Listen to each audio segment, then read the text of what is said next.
Hello everyone, welcome to exam point 2। तो दोस्तों आज है 7 मई 2020 के जितने भी इम्पोर्टेंट क्वेश्चन हैं वो आज हम इस वीडियो में डिस्कस करेंगे। यदि आपको इस वीडियो की पीडीएफ चाहिए तो आप हमारे टेलीग्राम ग्रुप को ज्वाइन कर लीजिए और उसका लिंक आपको नीचे नीचे इस वीडियो के नीचे मिल जाएगा।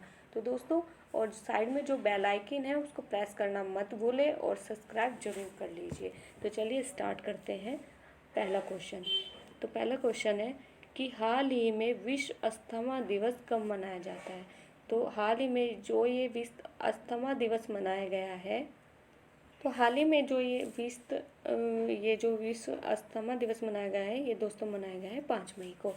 और ये हमेशा 5 मई को नहीं मनाया जाता, क्योंकि ये जो मनाया जाता है ये जो मई का जो पहला मंगलवार आता है यानी ट्यूसडे, उसको ये मनाया जाता है। और ये क्यों मनाया जाता है? ये इसलिए मनाया जाता है कि लोगों में अस्थमा जैसी बीमारी के बारे में जागरूकता पैदा करने के लिए इसको मनाया जाता है। और इसको पहली बार जो मनाया गया था अस्थमा दिवस को, तो पहली बार इसको मनाया गया था 1998 में। तो 1998 में इसको पहली बार मनाया गया था। और अगर यदि हम बात करें मतलब अदर ऑप्शंस की, तो 1 मई को आपका मनाया गया है महाराष्ट्र, गुजरात और इंटरनेशनल लेबर डे। तो ये तीनों मनाए गए हैं 1 मई को। महाराष्ट्र, गुजरात और इंटरनेशनल लेबर डे ये मनाए गए हैं आपके 1 मई को। और यदि हम बात करें 4 मई की, तो 4 मई की हम बात करें तो इसको अग्निशमन डे के नाम से मनाया जाता है, अग्निशमन डे के नाम से। और यदि हम बात करें 29 अप्रैल की, तो ये अंतर्राष्ट्रीय नृत्य दिवस के रूप में मनाया गया है, यानी विश्व स्तर पर ये मनाया गया है नृत्य दिवस। लोगों में नृत्य के प्रति जागरूकता पैदा करने के लिए इसको मनाया गया है। तो आगे देखेंगे अगला क्वेश्चन। नेक्स्ट क्वेश्चन है दोस्तों कि हाल ही में मैक्स बूपा के नए एमडी कौन बने हैं। तो जो ये मैक्स बूपा के नए एमडी सीईओ बने हैं, ये बने हैं कृष्णन रामचंद्रन। तो ये इसके बने हैं। और इन्होंने जो स्थान लिया है वो लिया है आशीष मल्होत्रा का लिया है। यदि हम बात करें मैक्स बूपा हेल्थ इंश्योरेंस कि मैक्स बूपा के नए एमडी कौन बने हैं, तो दोस्तों ये बने हैं कृष्ण रामचंद्रन। तो ये बने हैं और इन्होंने आशीष मल्होत्रा का स्थान लिया है। तो यदि हम बात करें अदर ऑप्शंस की, तो अदर ऑप्शंस देख लेते हैं कि ये जो राजीव बंसल है, ये कुछ समय पहले एयर इंडिया के सीईओ बनाए गए थे। तो ये आपको याद रखना है। और नेक्स्ट क्वेश्चन देख लेते हैं कि हाल ही में किस राज्य ने प्रवासियों के लिए एग्जिट ऐप लॉन्च किया है। तो दोस्तों ये किया है वेस्ट बंगाल ने। तो ये वेस्ट बंगाल ने लॉन्च किया है। आपको पता है, आप सभी को पता है कि काफ़ी दिनों से देश में लॉकडाउन चल रहा है। ऐसी सिचुएशन में कई लोग बहुत मुश्किल से अपने अपने घरों में पहुंच गए हैं, लेकिन अभी भी कुछ लोग अलग अलग थलग राज्यों में फंसे हुए हैं।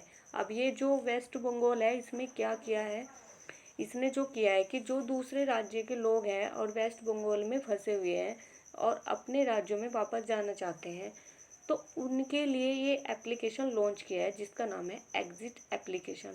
इसमें आप ऑनलाइन रजिस्ट्रेशन कर सकते हैं। और वेस्ट बंगाल की बात आई तो वेस्ट बंगाल की जो कैपिटल है वो है दोस्तों कोलकाता। और जो कोलकाता है जो कि हुगली नदी के किनारे बसा है हुआ है। इसी नदी पर हावड़ा ब्रिज भी बना हुआ है। यहाँ अगर सीएम की बात करें वेस्ट बंगाल की, तो ममता बनर्जी। और वहाँ के जो गवर्नर है वो है जगदीप धनखड़। और वहाँ की जो लोकसभा की सीट है वो आती है 42 और राज्यसभा की जो सीट है वो निकलती है 16। तो ये आपको याद रखना है। और दोस्तों अगर हम झारखंड की बात करें तो झारखंड के ने प्रज्ञाम ऐप लॉन्च किया है। तो ये आपको याद रखना है। और तेलंगाना की बात करें तो तेलंगाना अभी 29 मई तक लॉकडाउन बढ़ा दिया है। तो ये आपको याद रखना है दोस्तों। और ये जो छत्तीसगढ़ है, इसने बच्चों की पढ़ाई के लिए वो एक ऐप लॉन्च किया है, पढ़ाई थारे द्वार। तो ये आपको याद रखना है। तो चलिए आगे नेक्स्ट देख लेते हैं कि हाल ही में बैडमिंटन वर्ल्ड चैंपियंस कि हाल ही में बैडमिंटन वर्ल्ड चैंपियंस को कब तक के लिए रद्द कर दिया है। तो दोस्तों ये कर दिया है 2021 तक। तो 2021 तक ये जो वर्ल्ड चैंपियंस की को रद्द कर दिया है। ये हर साल अगस्त में आयोजित होता है, मोस्टली अगस्त में ही आयोजित किया जाता है। लेकिन अब क्या किया गया है, जिससे इसको मतलब 2021 तक रद्द कर दिया है, 2021 तक। तो ये जो आयोजित होगा अब, ये होगा नवंबर,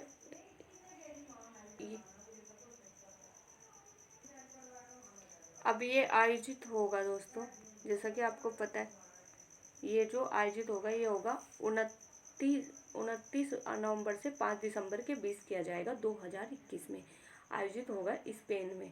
तो ये जो BWF होता है, यानी BWF यानी बैडमिंटन वर्ल्ड फेडरेशन द्वारा 1934 में मलेशिया कुआलालंपुर में आयोजित किया गया था। और भारतीय सिंधु ने ये जो बैडमिंटन वर्ल्ड फेडरेशन बैडमिंटन में गोल्ड मेडल भी जीता है।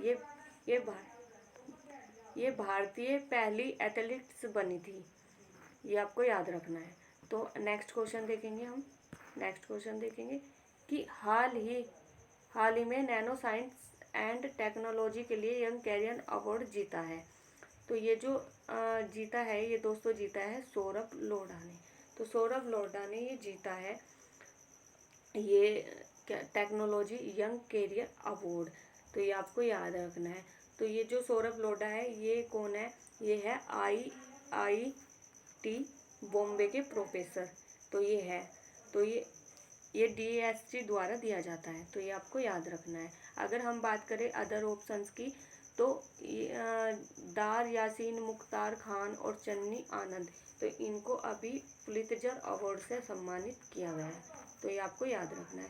नेक्स्ट क्वेश्चन देखेंगे हम कि हाल ही में भारतीय नौसेना ने कौन सा ऑपरेशन लॉन्च किया है। तो हाल ही में जो भारतीय सेना ने ऑपरेशन लॉन्च किया है, वो किया है दोस्तों ऑपरेशन समुद्र सेतु, ये लॉन्च किया है। यदि हम बात करें कि इंडियन नेवी डे की, तो इंडियन नेवी डे आपका 4 दिसंबर को मनाया जाता है।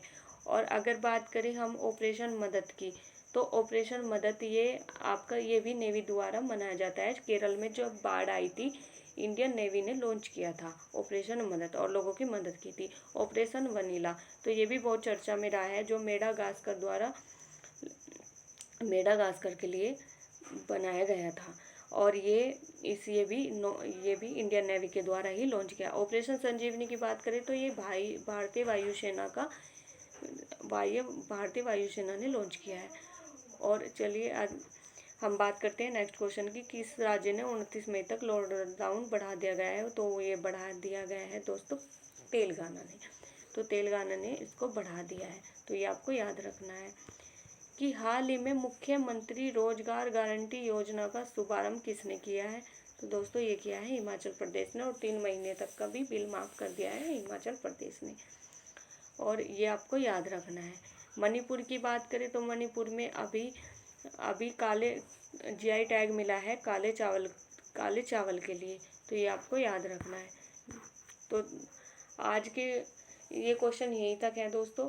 और वीडियो से रिलेटेड जो भी आपका फीडबैक है, प्लीज़ उसे ज़रूर बताएं, ताकि मेरी वीडियो में जो यदि कोई कमी रह जाती है तो मैं उसको मॉडिफाई कर सकूं। तो दोस्तों इस वीडियो को शेयर करना बिल्कुल मत भूलना। आज के लिए बस यहीं तक ही है। थैंक यू, और अपना फीडबैक ज़रूर दें।